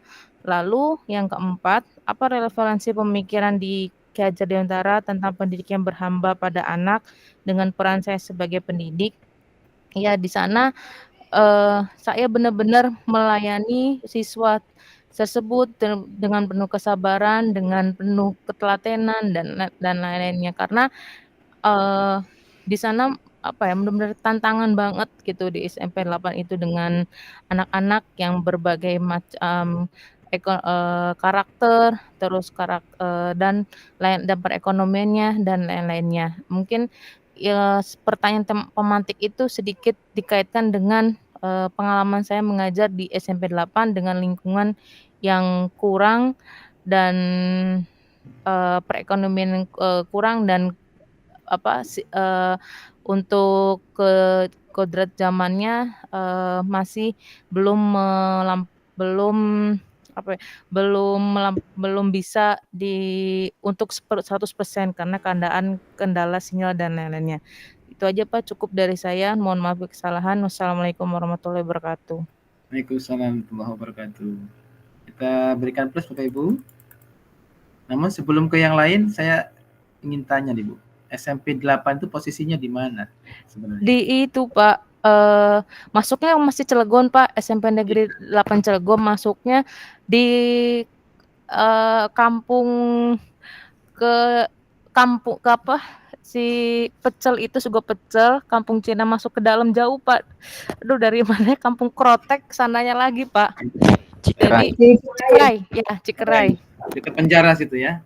Iya, situ Pak, di Cikerai Pak. Saya ngajar di situ benar-benar tantangan banget Pak, anak-anaknya, terus dari keluarganya, terus emang susah sinyal banget Pak. Tapi anaknya kreatif kalau di kodrat di alam gitu Pak. Jadi bisa membuat kerajinan sapu lidi, terus kerajinan dari menghasilkan dari alam Pak. Jadi dia kreatif banget. Dari kelapa sampai manjat pohon kelapa pun bisa. Gitu Pak. Tapi di sana masih banyak anjing Bu ya kayaknya ya? Masih Pak, masih. Ya sedikit banyak ya saya pernah berjalan di sana pada saat dulu sepi dan kemarin tahun 2022 saya juga pernah ke sana juga.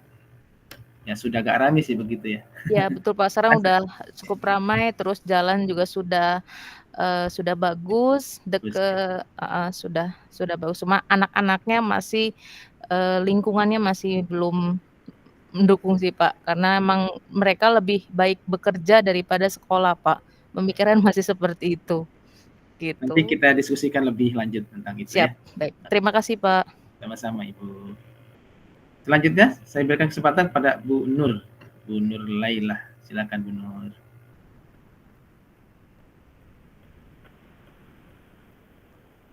Halo Bu Nur. belum kedengaran Bu. Masih di mute Bu. Kalau orang jawab di mute itu banyak buahnya Bu. Di mute buahnya. Suaranya mic-nya masih mati. Iya, mic-nya masih mati gitu. Iya. Terima kasih Pak. Oke, silakan. Tadi saya terlambat masuk ya Pak, mohon maaf. Ya, karena tadi tidak bisa masuk di LMS-nya, tapi alhamdulillah sudah bisa masuk. Bismillahirrahmanirrahim. Assalamualaikum warahmatullahi wabarakatuh. Waalaikumsalam warahmatullahi wabarakatuh. Saya akan mencoba ya Pak. Saya ini guru TK ya Pak. Mungkin sama lah jawabannya seperti teman-teman yang lainnya. Saya akan coba menjawab. Apa makna kata menuntun dalam proses pendidikan anak bagi saya? Sama seperti teman-teman yang lain, kalau kata saya menuntun itu, menurut saya itu membimbing anak dari perilaku yang tidak baik menjadi baik, yang tidak bisa menjadi bisa, menuju ke arah yang lebih baik. Kalau menuntun itu bagi saya. Terus yang kedua, bagaimana kita menuntun saya maknai dalam konteks sosial budaya di daerah saya.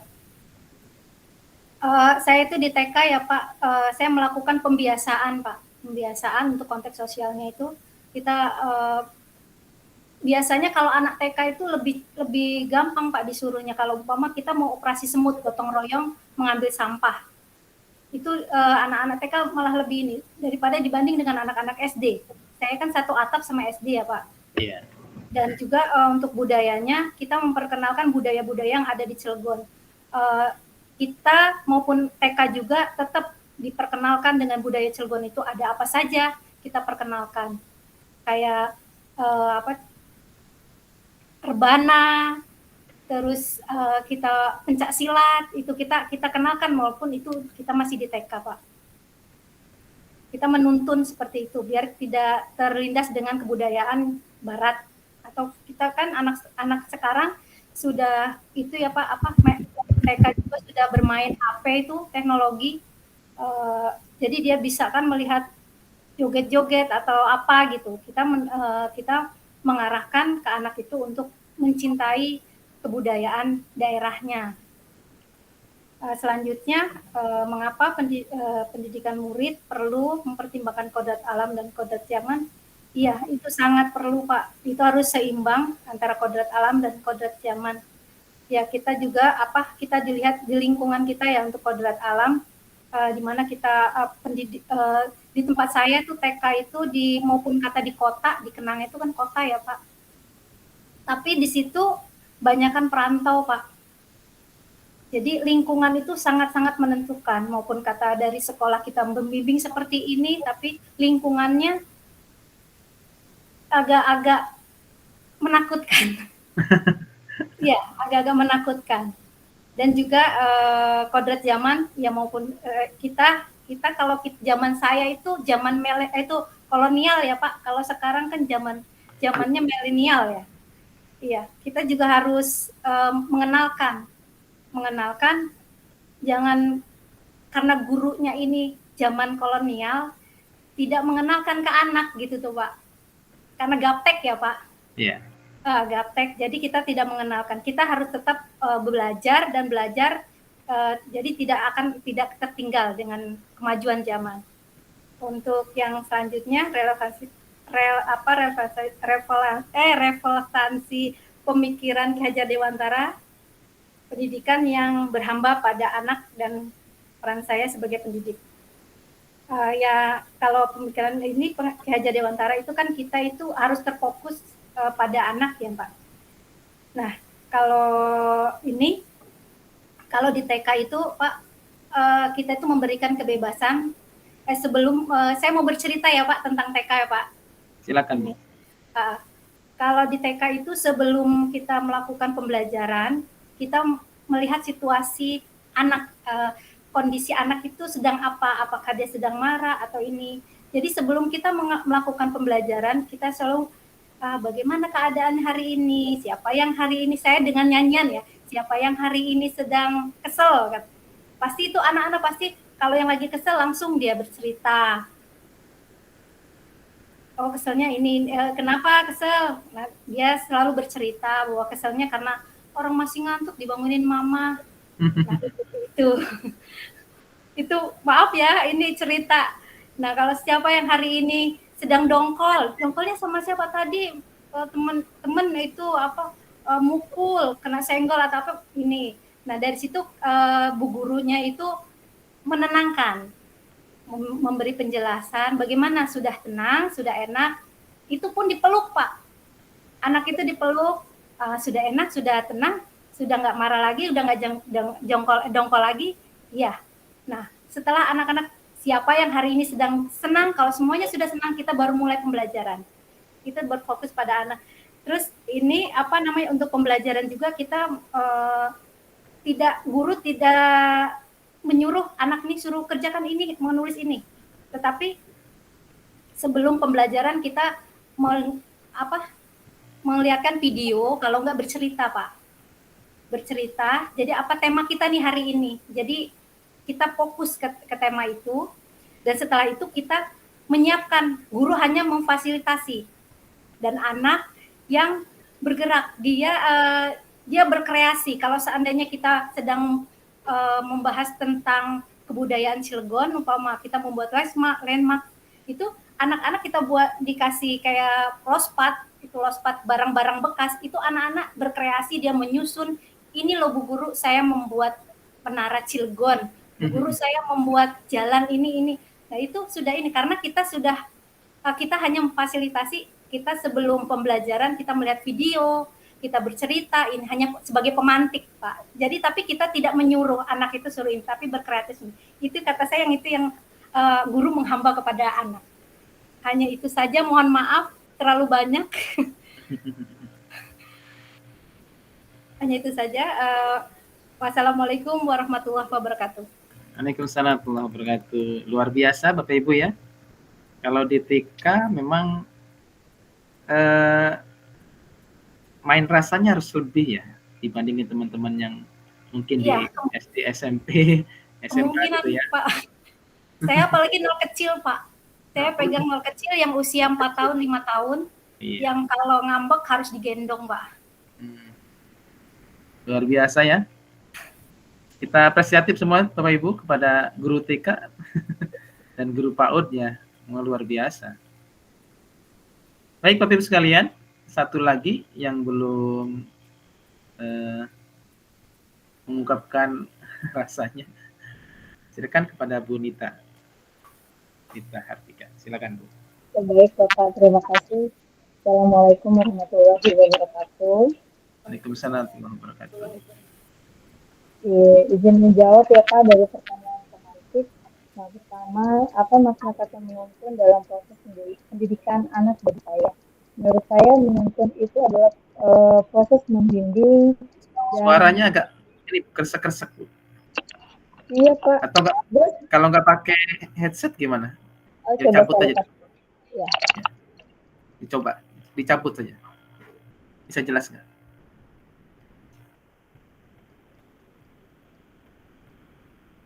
Ya.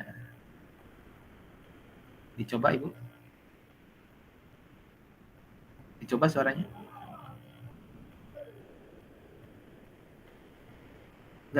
Belum terdengar Bu.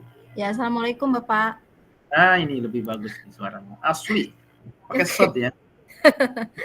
Terima kasih Pak, mohon maaf ya. Bismillahirrahmanirrahim. Assalamualaikum warahmatullahi wabarakatuh.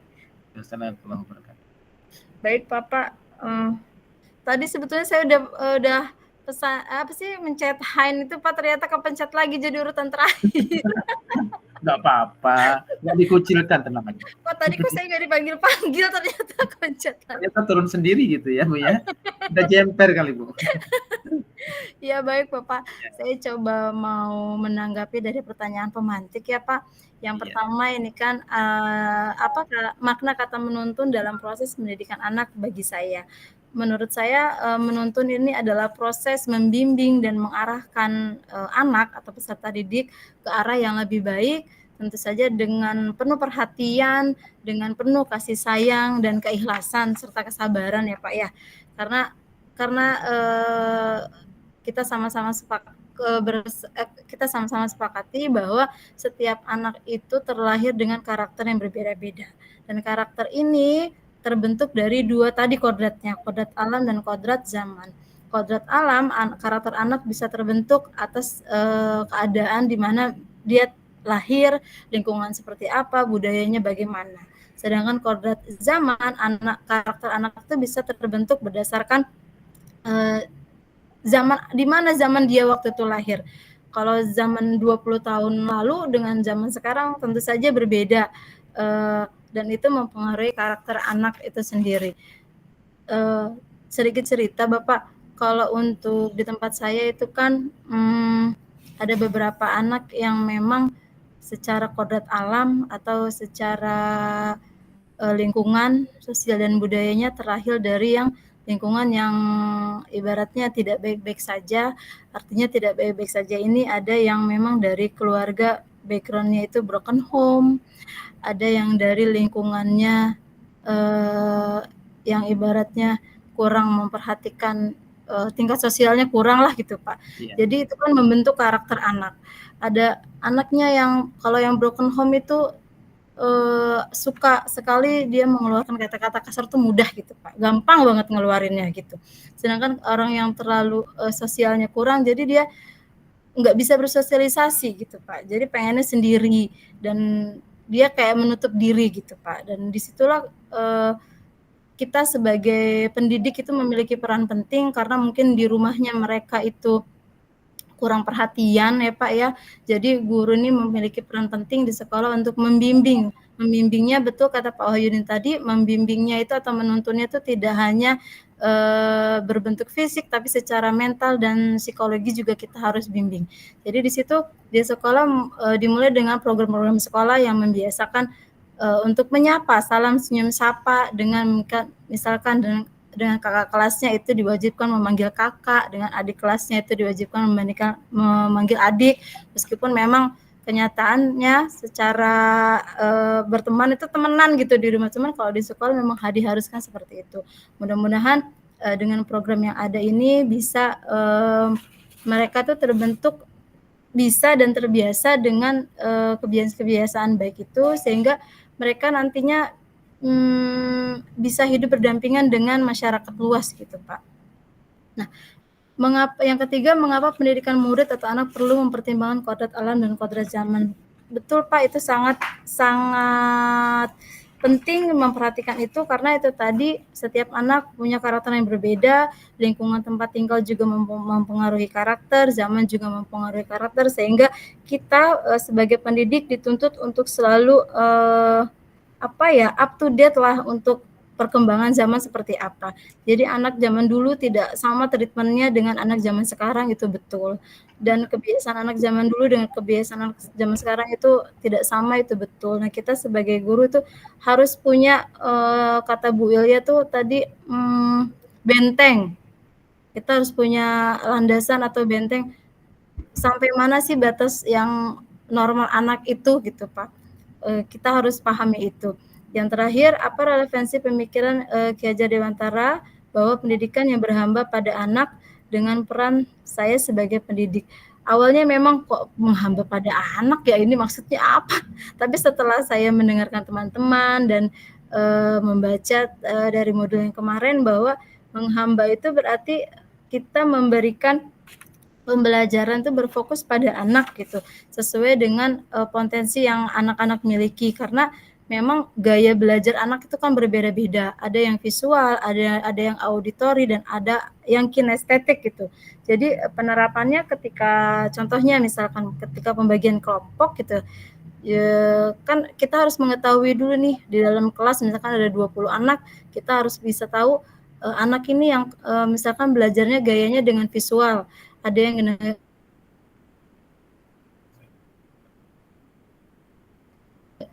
dengan kinestetik, ada yang dengan auditori. Nah, itu dalam kelompok itu harus di-mix gitu Pak. Jangan yang misalkan visual semua dan ada yang auditorinya ada yang kinestetiknya juga ada. Bukan yang menghamba seperti apa, tapi kita lebih ke tahu karakter anak sehingga kita bisa men-treat anak itu seperti bagaimana supaya tujuan pembelajaran kita pada saat itu bisa tercapai. Itu saja dari saya. Terima kasih. Assalamualaikum warahmatullahi wabarakatuh. Waalaikumsalam warahmatullahi wabarakatuh. Luar biasa, sudah merangkum dari teman-teman juga ya. Bu Nita, saya kira sudah semuanya ya Bapak Ibu. Sudah semua merefleksikan diri tentang pembelajaran mandiri yang sudah Bapak Ibu lalui. Waktu kita sangat sempit sekali ini Bapak Ibu sekalian, kayaknya untuk diskusi lebih leluasannya agak susah ya. Karena memang teman-teman tadi berikan keluasan untuk merefleksikan pembelajaran yang didapatnya. Mungkin saya sedikit menyimpulkan untuk belajar hari ini adalah memang betul Bapak Ibu yang Bapak Ibu sampaikan tadi semuanya betul, tidak ada yang salah. Hanya persepsinya mungkin persepsi dan penyampaiannya saja yang berbeda, tujuannya sama. Jadi menuntun itu ya mengarahkan dari yang tidak baik kepada yang baik, dari yang salah ke yang tidak salah gitu ya, pada yang benar. yang perilakunya menyimpang supaya lurus begitu. Jadi semua itu diikuti. Bahkan Bapak Ibu sekalian, ketika seorang guru TK melepas anak-anaknya untuk ke SD itu sekarang harus diantar ya, harus diantar ke sekolah itu. Jadi diantarkan sampai dengan seminggu begitu ya, dan didampingi oleh guru sebelumnya. Nah itu dalam arti kalau belum bisa menyesuaikan diri ya berkewajiban seorang guru itu untuk bisa mendampingi mereka. Bahkan Bapak Ibu sekalian, bukan hanya seorang guru itu mendidik pada saatnya di sekolah itu, tetapi mengikuti sampai dengan mereka dewasa. Ketika kita jadi guru SD, mungkin hanya 6 tahun ya kita mendampingi mereka. Nah kemudian potensi yang sebenarnya kan belum terlihat. Ya hanya beberapa potensi mungkin yang kalaupun maksimal hanya 50%-nya lah. Yang potensinya kori banyak kan sudah ada tuh ya.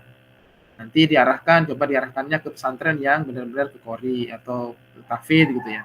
Nanti dipantau juga dari orang tuanya, Bu gimana anaknya, betah apa enggak di pesantrennya gitu ya.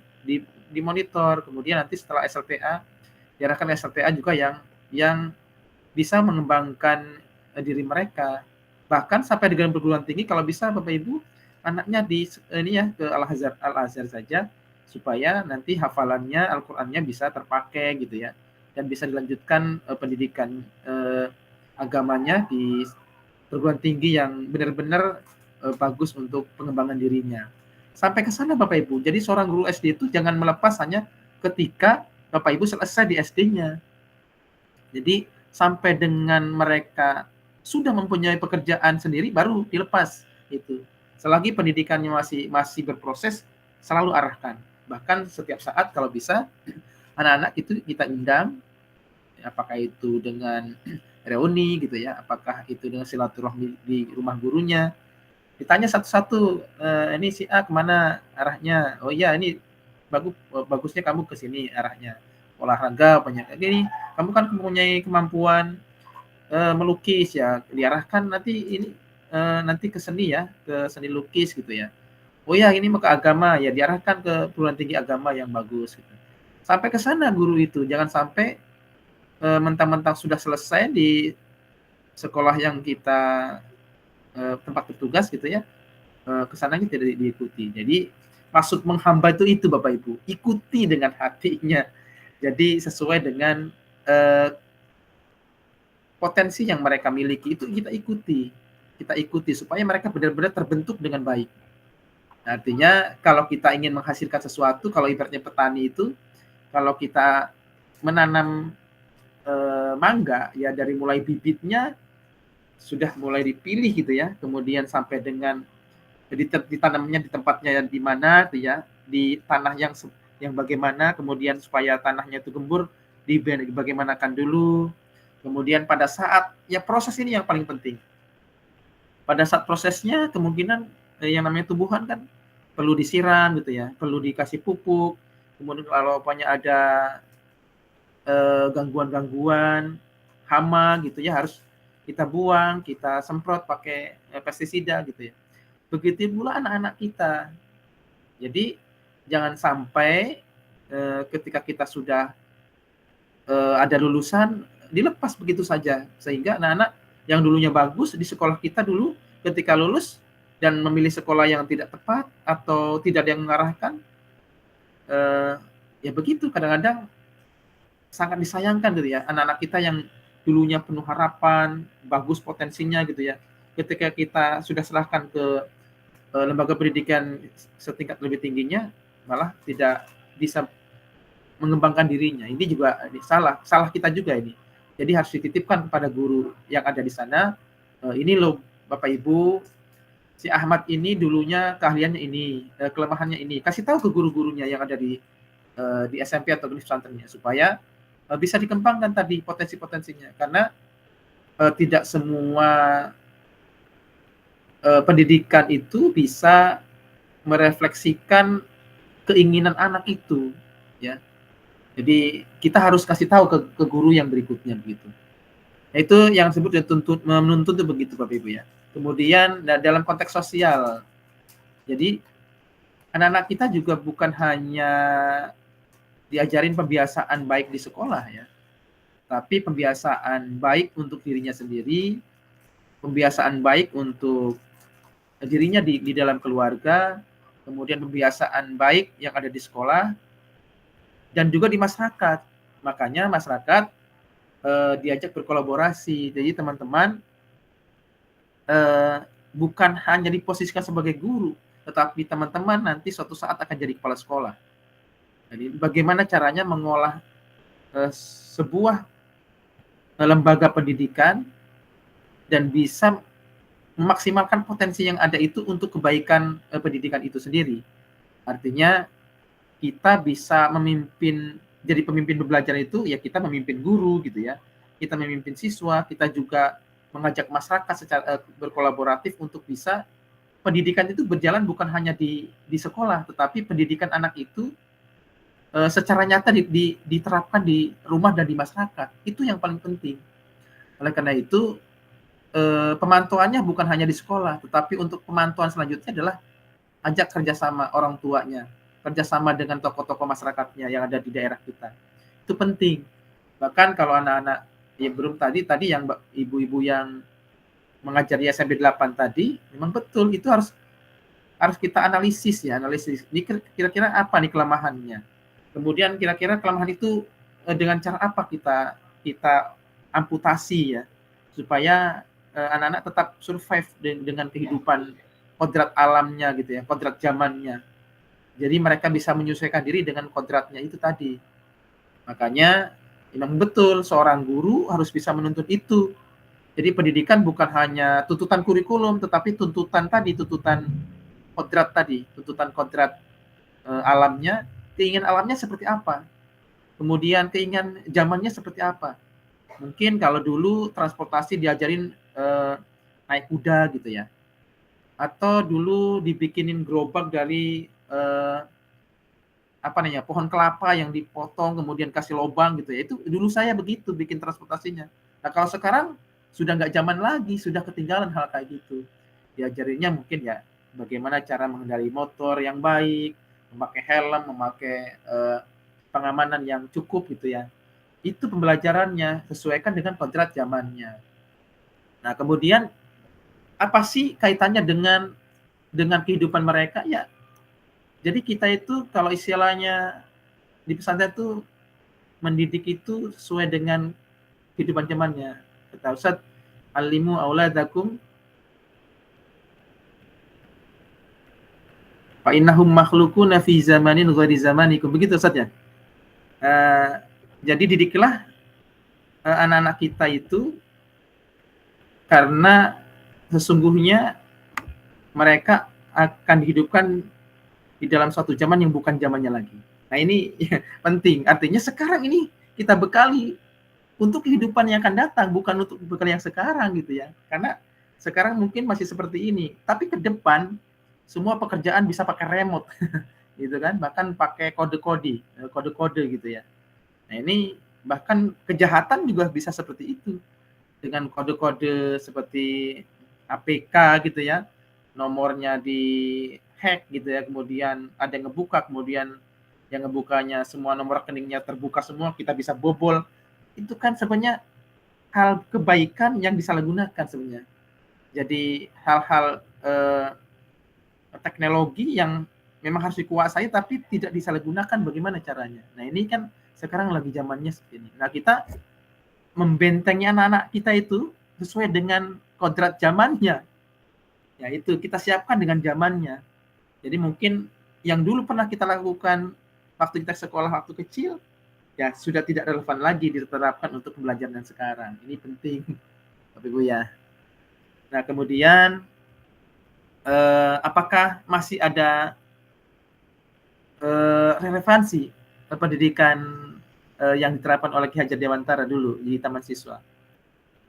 Ada yang pernah ke Taman Siswa Bapak Ibu? Barangkali yang dari Jawa? Belum pernah ya? Budian kali sudah pernah? Belum, Bapak. Oh, belum. Ya nanti kalau ke Jogja di kota kan ada komplek taman siswa ya. Kita mampir dulu sebentar. Masih sederhana Bapak Ibu sekolahnya, tidak megah-megah amat, tapi ya itulah sejarah kita dimulai pendidikannya dari situ, dari taman siswa itu.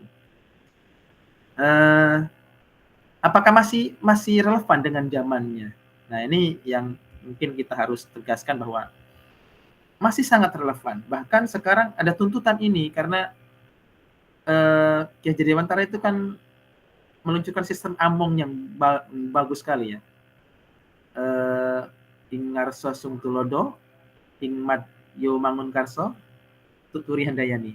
Di depan menjadi teladan, sung tulodo, kemudian di middle di tengah-tengah, ing madyo mangun karso, membangun sesuatu prakarsa gitu ya. Kemudian jadi kalau kita sebagai guru setiap saat kita sama dengan murid-murid kita gitu ya. Kemudian ketika kita di belakang yang mendorong mereka, tuturi handayani, mendorong mereka untuk supaya lebih maju lagi. Nah, itu kan kita bisa saja posisinya di depan sebagai guru, tapi suatu saat kita jadi teman. Tapi suatu saat kita di belakang mereka untuk dijadikan pendorong mereka jadi kekuatan. Nah, ini masih sangat relevan buat kita sebagai guru. Pemikiran-pemikiran Kak Hadi ini masih relevan sekali. Karena itu Bapak Ibu, kita dapat petik kesimpulan dari pemikiran Kak Hadi ini masih sangat relevan sekali untuk kita terapkan di dalam pendidikan ini. Barangkali itu yang dapat saya simpulkan Bapak Ibu. Mohon izin barangkali salah satu dari teman-teman untuk mereview atau merefleksikan pembelajaran kita hari ini. Cukup 1 menit atau 2 menit lah. Silakan Bapak Ibu.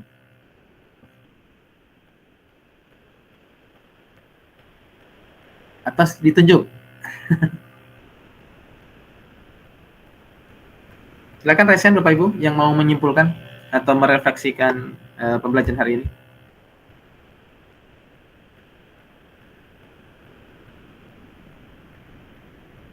Oke, silakan salah satu Bapak Ibu. Yang Resen atau Pak KM ya, mana Pak Wahyudin? Masih ngopi kayaknya. Iya, silakan Pak Wahyudin. Ini panggilannya masih Pak Udin apa Pak Wahyu? Kalau di sekolah sih panggilannya Pak Wai, Pak. Pak Wai, ya lebih bagus nih. Pak Wai itu berasal dari Kepri biasanya. Saya punya teman namanya Pak Wai. Iya. Silakan, sejarahnya panjang sih Pak. Baik, sedikit saya mereview Pak ya terkait dari beberapa pendapat teman.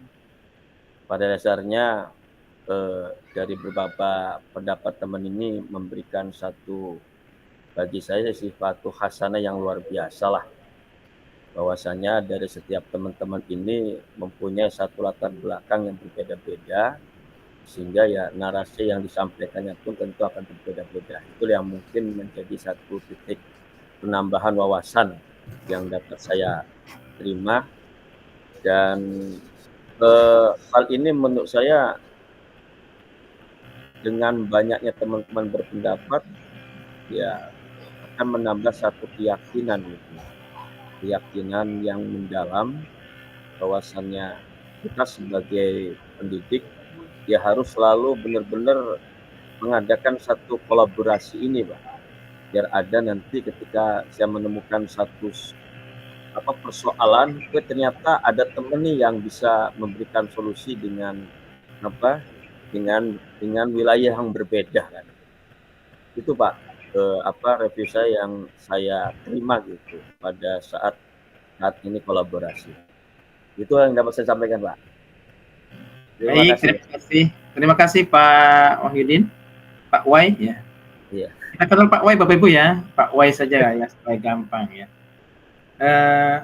Mungkin karena waktu yang membatasi kita Bapak Ibu sekalian, sekaligus untuk besok Bapak Ibu karena hari Jumat waktunya mungkin agak dimundurkan sedikit. Pak Bapak-bapak yang Bapak-bapak kira-kira pengen yang setting ininya. Kalau 1:30 atau jam 2 Bapak Ibu? Bapak-bapak dulu deh. 1:30 boleh, Pak Haji. 1:30 ya. Oke, supaya karena saya besok juga jemput anak ke pesantren, jadi mungkin paginya ya ngejar waktu untuk pulang. Ya. Kita putuskan jam 1:30 Bapak Ibu ya. Dan besok waktunya 3 jam pelajaran Bapak Ibu. Baik Bapak Ibu sekalian, alhamdulillah perjalanan diskusi kita pada hari ini selesai. Diskusinya sedikit tadi ya, karena banyak presentasinya. Mudah-mudahan nanti di sesi yang lain kita banyak diskusi dan juga presentasi yang lebih baik lagi. Insyaallah besok kita akan pikon lagi dan berdiskusi menurut kelompok masing-masing Bapak Ibu. Kelompoknya besok saja kita. Kemudian hari Seninnya itu ada pikon lagi dan presentasi. Nah, setiap presentasi ini Bapak Ibu, karena ini ada 10 modul semuanya, kita akan bagi setiap sesi presentasi ada satu moderator yang memimpin itu. Untuk yang di awal nanti hari Senin, langsung saja saya tentukan Pak Wai untuk siap-siap jadi moderator. Nah, saja sekalian kita akhiri pertemuan kali ini dengan baca alhamdulillah. Alhamdulillahirabbil alamin. Mohon maaf, billahi taufiq wal hidayah. Assalamualaikum warahmatullahi wabarakatuh. Waalaikumsalam warahmatullahi wabarakatuh. Terima kasih semuanya. Ya, Bapak Ibu kalau mau ambil foto silakan difoto dulu supaya dapat semua. Jangan lupa fotonya dikirim ke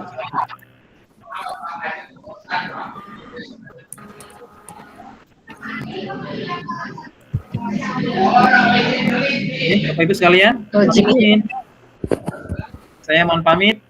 Bapak Ibu juga silakan beraktivitas. Pamit Bapak Ibu ya. Assalamualaikum. Waalaikumsalam. Izin Pak. Terima kasih. Terima kasih Pak Ibu semuanya. Semuanya.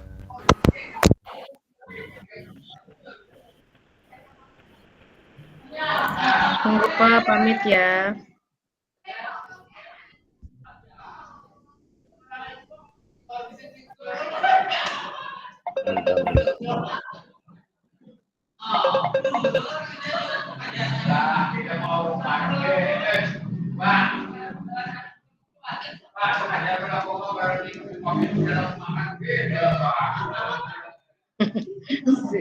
si ibu yang belum keluar sendirian. Siapa sih ini? Dian Yuli. Ini ibu ini nggak bisa keluar ya. Di ruangan sendiri enggak ini Bu. Beda. Saya telepon kasihan itu.